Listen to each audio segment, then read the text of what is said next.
The United States and China are really going at it over trade, have been for some time, probably will for the foreseeable future. What does that mean to you in terms of the global economy and trade, and what does it mean for smaller economies as well? That's a really interesting question, Andrew. I'd like to kick off with a sort of slightly broader perspective. Let's take the calendar back a few years and think about some of the big events that have been hitting the global economy and markets. We had Brexit. We had the Donald Trump administration with the US-China trade war. A lot of people thought that after Trump left office, we'd see some restoration of normalcy or stability in US-China relations. So far, that hasn't happened. Not only has the Biden administration left the Trump administration's tariffs in place, they've actually gone even further, imposing a ban on the sale of leading-edge semiconductors to China. We've had the COVID crisis.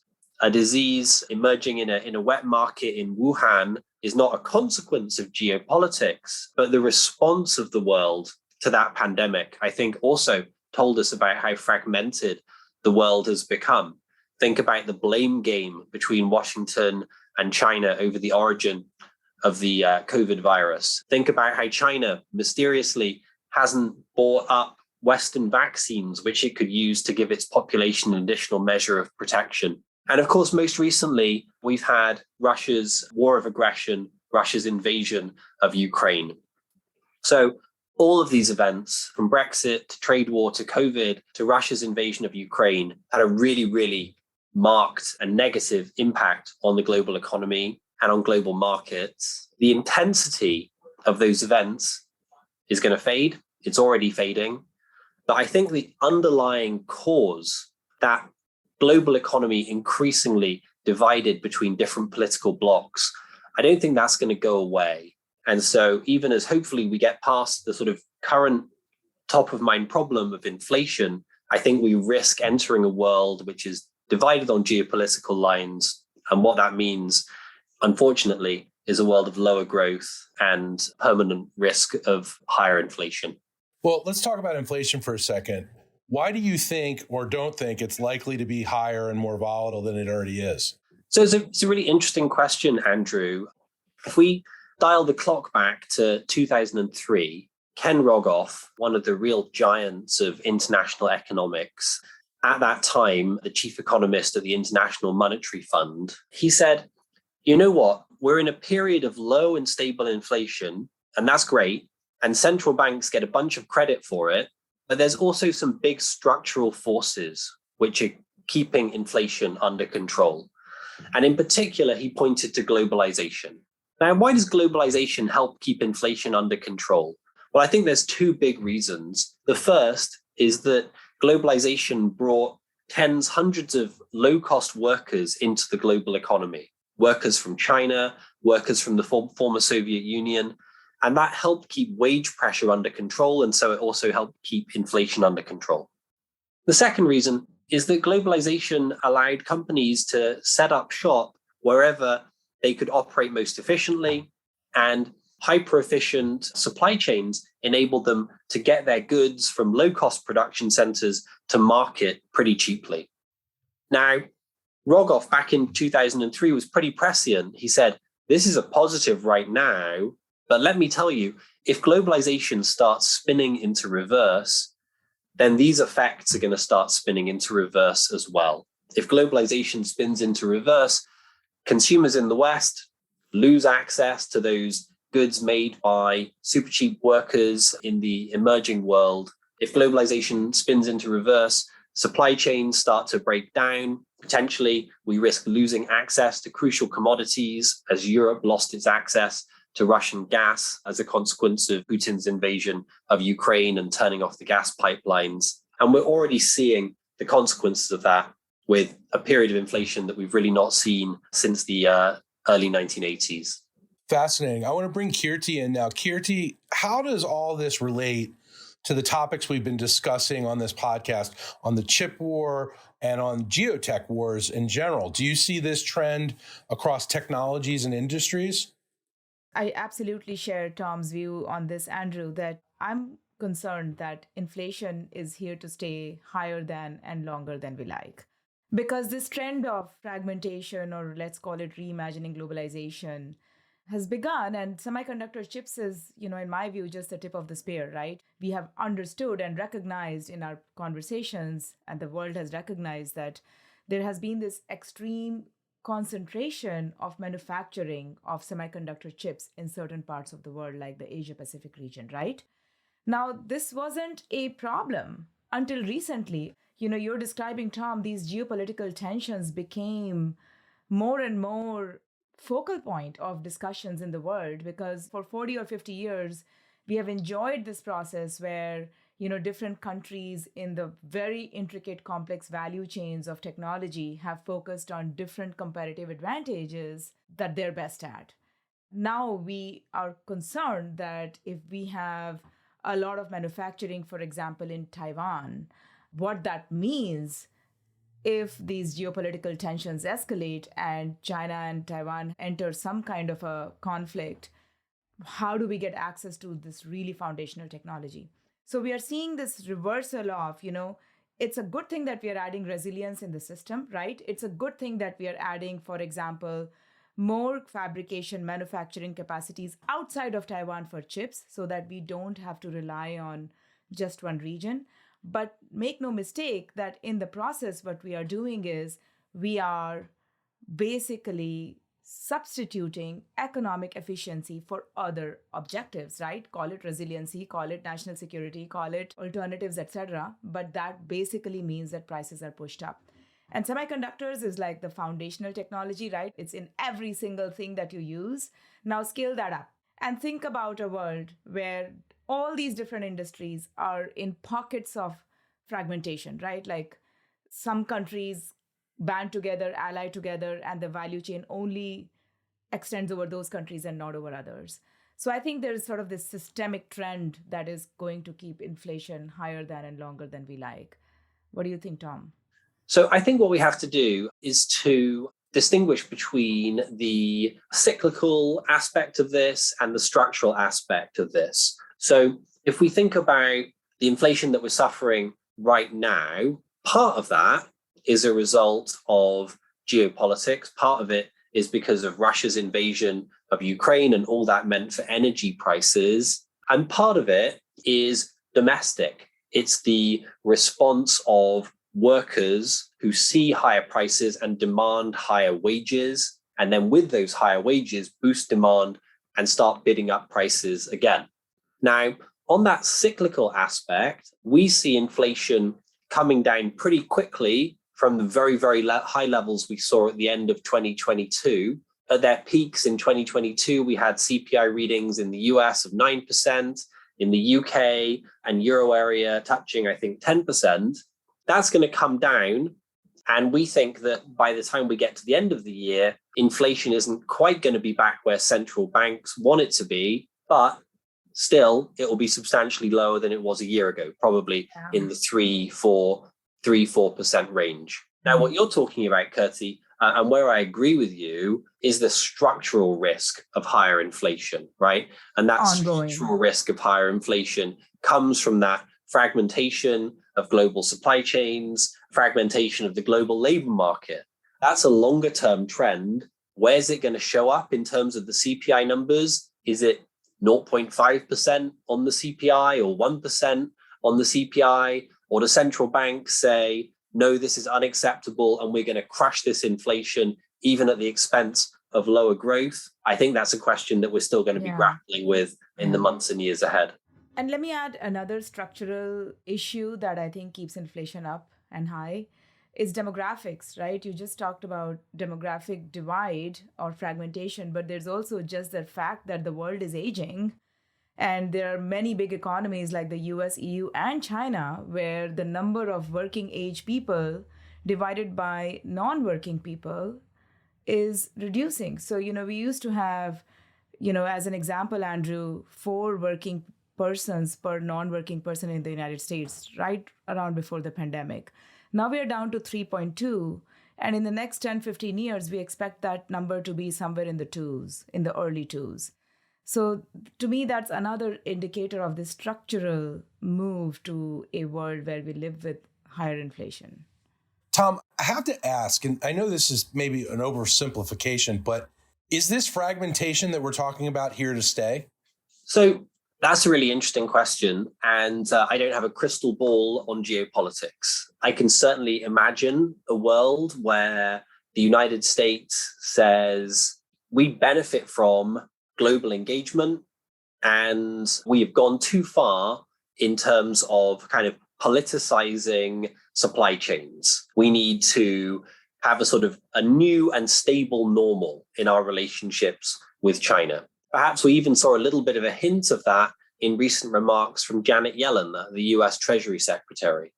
I can also imagine a world where the Chinese leadership say, you know what? We've also taken this too far. Our wolf warrior diplomacy, our aggressive attempts to seize control of the crucial technologies for the global economy in the future, our Belt and Road Initiative, they have created global hostility, which is now costing us a lot. We're losing out in terms of access to markets. We're losing out in access to technology. So I can imagine a world where those kind of constructive voices prevail. And I don't think we go back to the kind of go-go years of US-China integration, the kind of period that we sort of saw under, I guess, George Bush Jr. and President Obama. But we have the restoration of something that looks like normal, stable, constructive relationships. I find it difficult to make that the base case, though. Sitting here in Washington, D.C., I just hear a lot of concern about the rise of China. I think China's catch up to the United States in terms of economic size, in terms of technological capabilities, at the same time as China has remained a kind of unrepentantly state-oriented economy and a single-party political system has really kind of fired the imagination of US politicians. And I don't actually see a tilt back to stable and balanced relations coming anytime soon. You know, it's interesting. China is always trying to brand their aggressions, Belt and Road, Wolf Warriors, that kind of stuff. We in the United States, we're just a bunch of cowboys. We're a cowboy nation, and we're loud and we bust into every room. And our politics right now, the only thing people can agree on a bipartisan level is we don't really like China that much. If you're concerned about a world increasingly fragmented along political lines, the fact that the only thing Democrats and Republicans can agree on is that they don't like China is another alarm signal. Yeah. Well, along those lines, you know, you've written that in the long term, a rollback of globalization to late 1990s levels would leave the world 3.5% poorer than if trade stabilized as its current share of output and 15% poorer relative to a scenario of global ties strengthening. So isn't the answer here obvious? We've got to strengthen ties so we can all prosper? So I think if we were having this discussion in, let's say, 2001, when the US had just agreed that China could join the World Trade Organization, and you asked someone in DC, should we make the global economy bigger? The answer would be an unequivocal yes.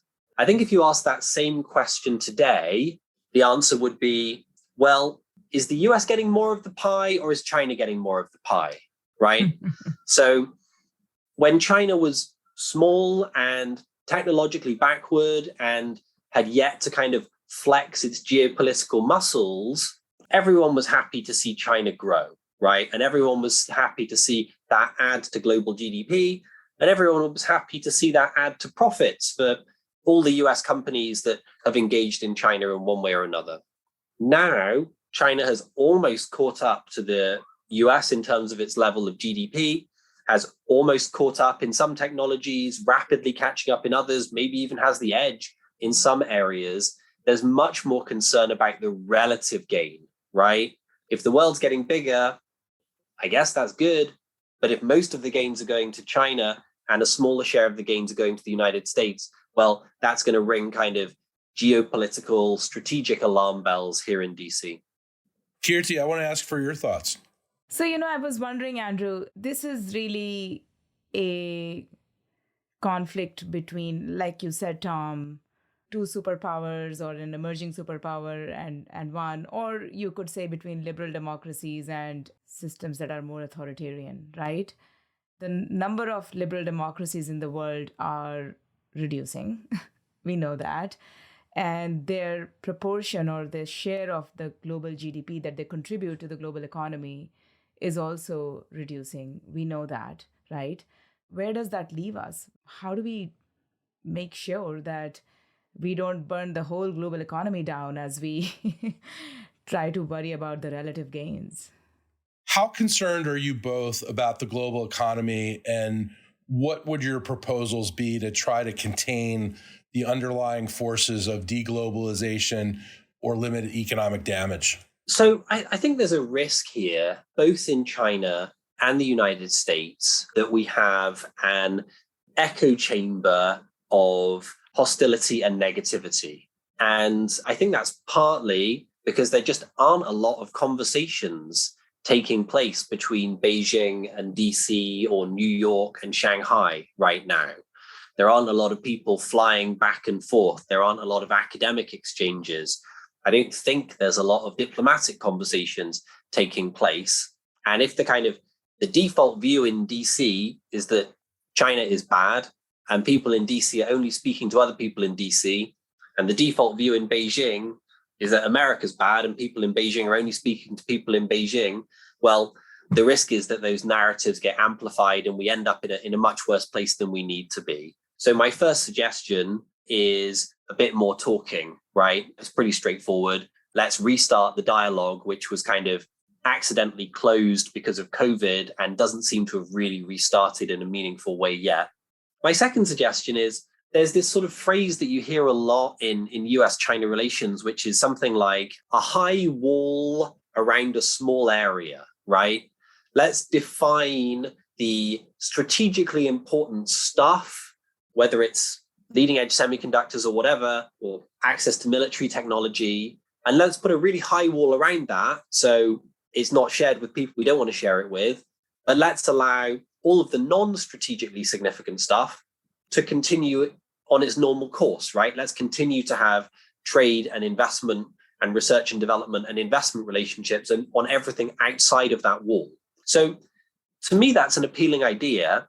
The difficulty so far is that no one has defined what that small area which has to have the high wall around it is, right? Such an important point. So I think you need some thought on both sides to defining what that strategically significant area is.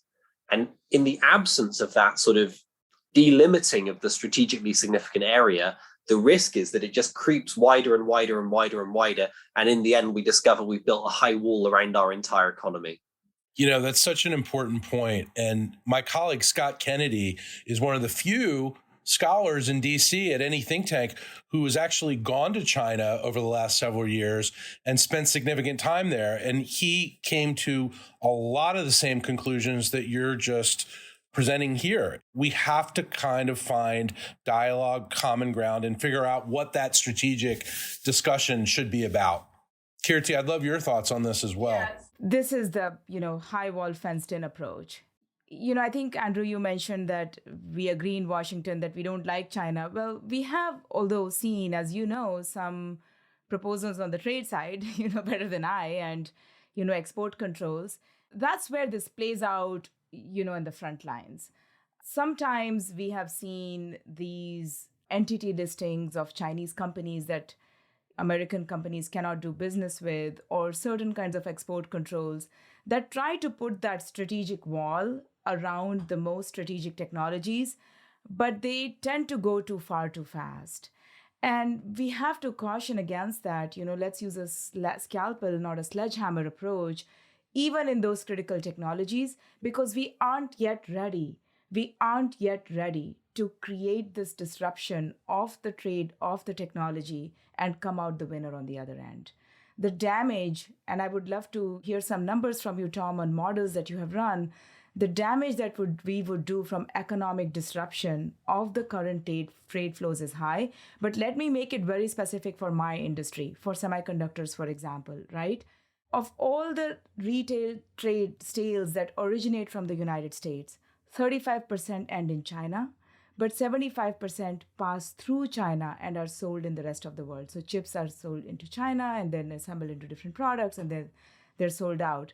That's a pretty mega size of trade, and we have to have an alternative answer that builds up slowly over time. We cannot disrupt the supply chain immediately. If I can ask both of you in closing for your main takeaways for our audience, I'd like to hear them. Tom, you first, and then Kirti, you can bring us home. There are a bunch of alarming things going on, right? We talked about Brexit. We talked about US-China trade wars. We talked about semiconductor bans. Of course, we talked about the horror of Russia's invasion of Ukraine. And yet, if we look at trade as a share of global GDP, pretty stable. If we look at China's exports, still going up. If we look at Qualcomm's share price, Qualcomm, a leader in the semiconductor space, if any company is vulnerable to this, perhaps it's Qualcomm. And yet, since 2016, when Donald Trump came into power and told us we'd be tired of winning against China, Qualcomm's share prices has almost doubled, right? I'm really concerned about all of this stuff. And Andrew, you were kind enough to mention the work we've done at Bloomberg Economics, where we modeled the cost of a Cold War and put that at a kind of astronomical 3.5% of global GDP, trillions and trillions of dollars. I think it's important to keep in mind as we have these discussions and discuss and think about these real risks that the worst hasn't yet happened, right? The risks are there. They're already starting to have a negative impact for some specific companies and for some specific sectors. But if we look at the aggregate trade numbers, if we look at investor views on companies like Qualcomm, I think we have to conclude that the worst hasn't yet happened. And what that means, there's still space for the constructive discussions to try and prevent it from happening. Kirti? The worst hasn't happened, and let's keep it that way. There is room for constructive discussions, and that is absolutely the right approach. We define a very strategic fence.